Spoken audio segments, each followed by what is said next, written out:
This video, I'm going to take you on a quick apartment tour and let you know all the stuff you really need to know about renting an apartment here in Chicago. What's all that noise? Chicago morning rush hour. Let's get into it.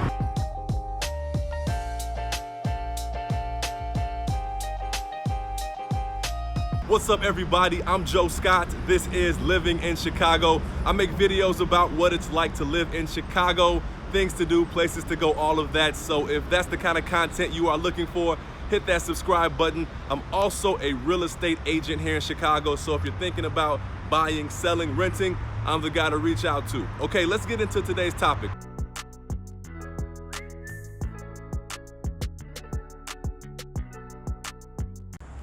All right, I have a showing for one of my out-of-town clients. It's a virtual showing. What I do, I FaceTime or I Zoom meeting, and I show them the home even though they're out of town. And that's the place I'm gonna walk you through. So let's go ahead and take a quick look through there.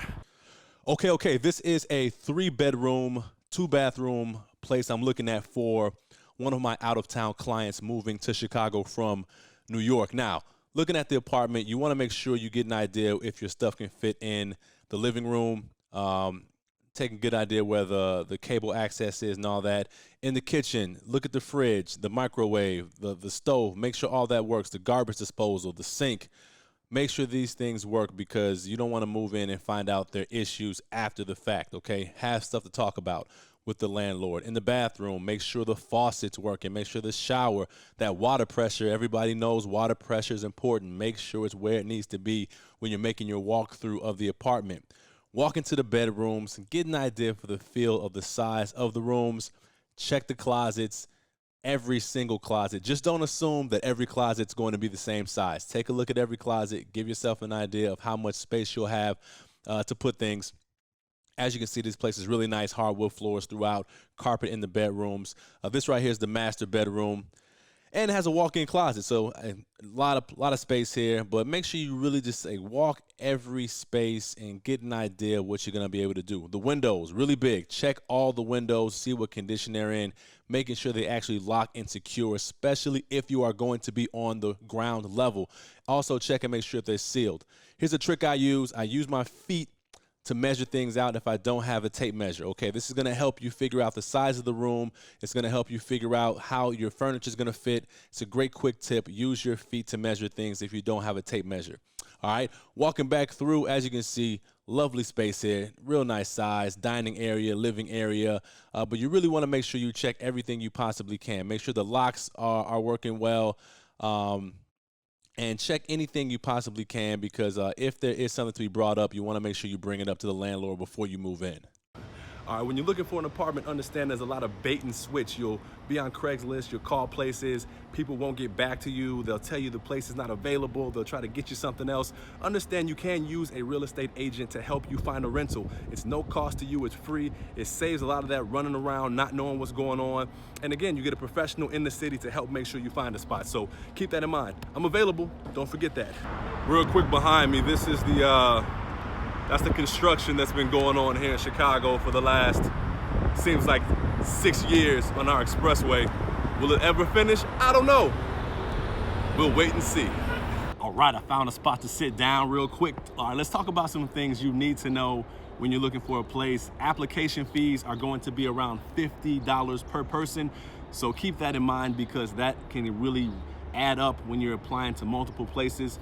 Also, your lease length, usually you're looking at 12 months, but sometimes you can get 18 or 24 months. And if you can get a 24-month lease, you lock that rent rate in for 2 years, which means you don't get an increase the following year. So there's a bonus on that. If you're looking to stay in any of the luxury buildings here in Chicago, those are the buildings that have the gym and maybe a basketball court or a pool, and they have the business center and the rooftop deck and the door person and all that.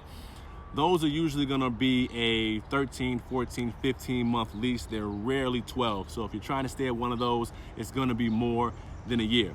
What else is there to talk about? Your fees to move in. Okay, now, sometimes it's a security deposit you have to put down, which is 1 month's rent.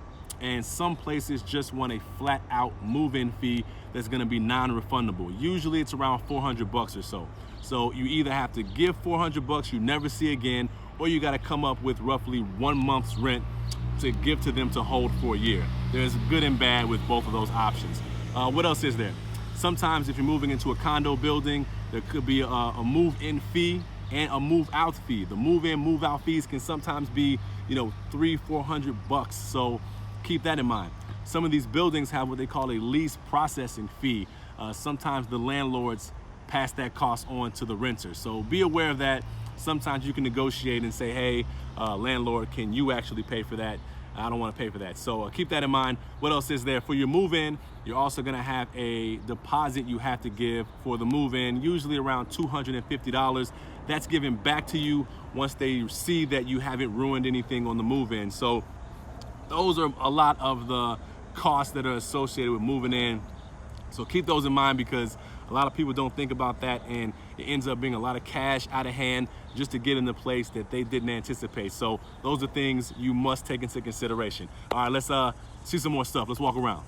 All right, if you're thinking about garage parking or street parking, you need to understand, if you're gonna be parking on the street, you're gonna be checking for this. This is the permit zone. This means you need to have a permit to park on the street. Most neighborhoods do this to make sure people who live there can actually find a spot, but take a look at the area you're moving to, check it out after work hours, check it in the morning, see what different times of the day, if there is parking available and how bad it is. That'll give you an idea if you want to park in the street and if you want to drive to work, how big of a headache that might be to you. So keep that in mind.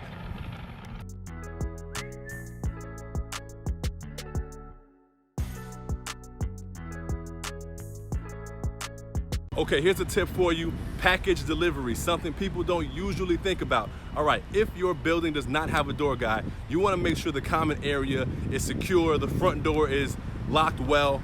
Also, how do people get in your building? Does the intercom system go to your cell phone? Meaning you can let people in the front door when you're not home. This is a big help because you can let the UPS, FedEx guy in. If it doesn't require a signature, your package can be left down in the lobby. That's big right there, because you don't want to have to go to the big UPS, FedEx buildings in Chicago to go get your package. So it's a big plus if you can let them in with your cell phone. Keep that in mind. I usually don't do this, but I gotta make a quick stop here in the CVS. This is what I grabbed from the store. Don't judge me. I'm recording in the morning and didn't have breakfast, so I need something to get me through the morning. So that's my quick snack. All right, right about now, you should have a good idea of everything you need to know when it comes to renting a place in Chicago. If you like these videos, please subscribe to the channel. One last tip, if you are looking to rent a place in Chicago, reach out to me. I'll help you through all of this. Make sure you get the perfect place for you. I'll see you next video.